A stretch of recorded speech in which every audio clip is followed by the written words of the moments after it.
Yeah, Pete, our guys are attitudes have been really well. I mean, when you have a loss like that, you're more receptive to listening and learning, and so our guys are in a great situation now where they're trying to figure out how to get us back on the right track, and that means they're working hard, they're listening, and they're listening on the preparation, how important that is. So we've got their minds right, and physically we're getting guys healthy again. So Bacho and Pop are at least being able to go through some practice for the first time in 3 or 4 days, and so we're going to be better. We're just going to have to be really good to compete with Texas. Hey, what's your thoughts on Texas? Yeah, I mean, Texas is obviously, I think, one of the best teams in the conference. I think the most talented teams. They've got a great duo with the two guards, and with Hunter and Carr, and then they've got some guys that are very physical and some guys inside that bang, and some of those guys can step out and shoot three. So play great defense, and they're just a tough team. So we're going to have to play our very best. We've got to, just in order a chance to compete with them. Coach, you mentioned in the postgame in Iowa State just major changes that you wanted to make going forward. Is there anything specific that you guys have worked on today, tomorrow? Maybe? No, I mean, you go back to the drawing board, and when you get beat like that, it makes your guys and the staff just realize that we've got to get back to playing tough team defense, and we've got to be more physical and play team basketball. And so a big part, even this game with Texas, is about us. We got to take better care of the ball. We have 19 turnovers. We've got to do a better job of that, and then share the ball more. And then, a big weakness of ours has been rebounding. So we've already been talking a lot about boxing out, which has been all year, but we'll change that up, and we're going to work a lot on that. This afternoon and tomorrow, and getting ready and going into the game on Saturday. Just rebound, block out, get your man blocked out, and then get it so we can push the ball down the floor. And despite all the off-the-court issues with Texas, how has the team, in your mind, been able to kind of overcome adversity and push through to stay at the caliber that they've been playing at this year? You talking about Texas? Yes. Yeah. Well, I mean, they got a lot of great coaches around. They've got some players that have experience and showing some great leadership. Yeah, they've gone through their adversity like everybody goes through, and I think they've battled through it, and they're playing really well. Had a big win over TCU, and they're back on track. Coach, with that being said, with you guys searching for that first Big 12 win, who behind the scenes or in the locker room has been that leader that's really trying to get the guys' morale up? Yeah, I mean, we don't really have one guy in particular which we need, and we've talked to the guys, these older guys, to step up and saying, look, let's draw a line in the sand. Enough's enough, and let's get this win. And that takes a lot of courage to do that, but that's what we need. We need all of our guys playing together, and then just with the understanding that we're going to play team basketball, and we play team tough offense and defense, and we can beat anybody. What's your relationship with Rodney Terry like? I know Rodney. I've known him for a while. A good guy. Really good coach, and he's done a great job at Fresno and El Paso, and so he's got him going. Did you ever cross paths when he was over at UTEP? Yeah, I mean, we scrimmaged him, and we've talked from time to time. So coaching, most everybody in the circle, especially in Texas. So we know a lot about Coach and Coach Terry. He's a good guy. Give you some good insight on Bryson. He did, yeah. Well, at that time he was headed to Texas, so where he was competing with us for Bryson. But yeah, he thinks a lot of Bryson, and he did a great job with him.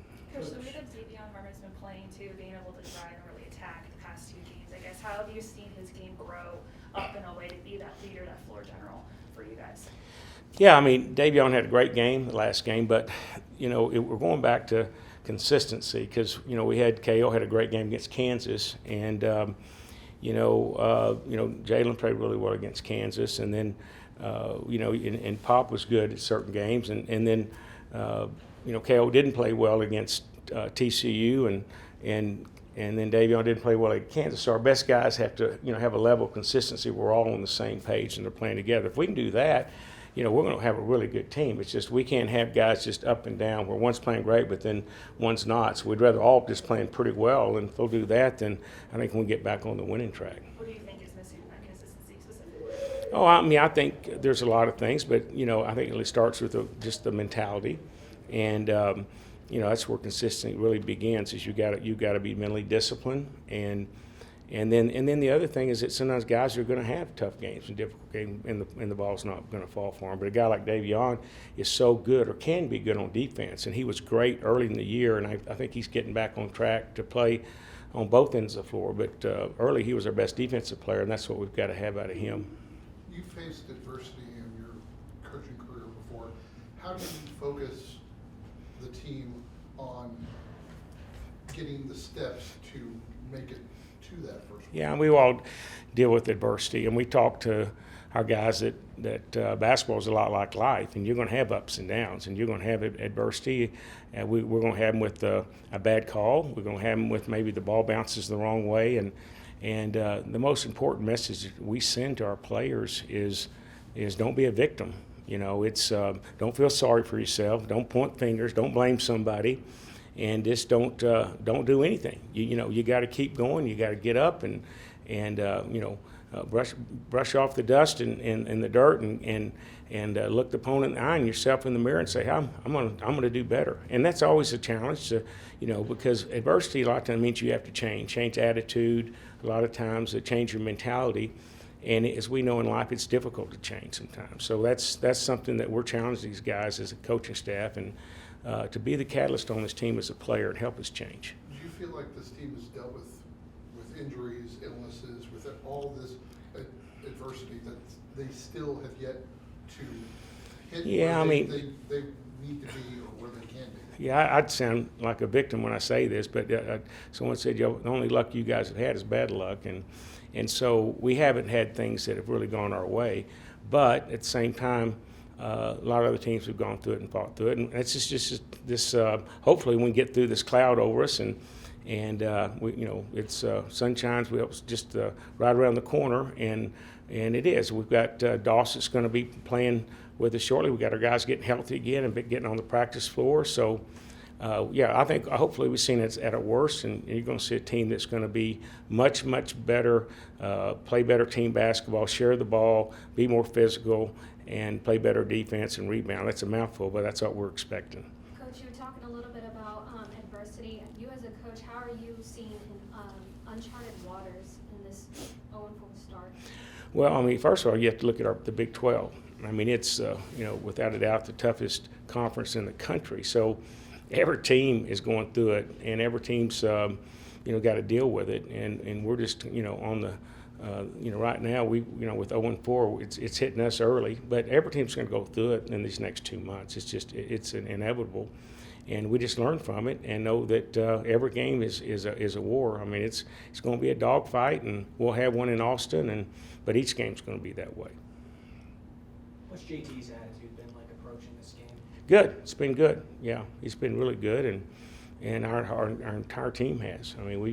These guys have come to me individually and said, Coach, we want to do better, and we want to be coached hard, and we want to get this thing turned around. So it's been great with the overall the attitude, and then individually having these guys come in, especially some of these guys that are starting and saying, I'm gonna get this thing going, and that's what you want to hear as a coach.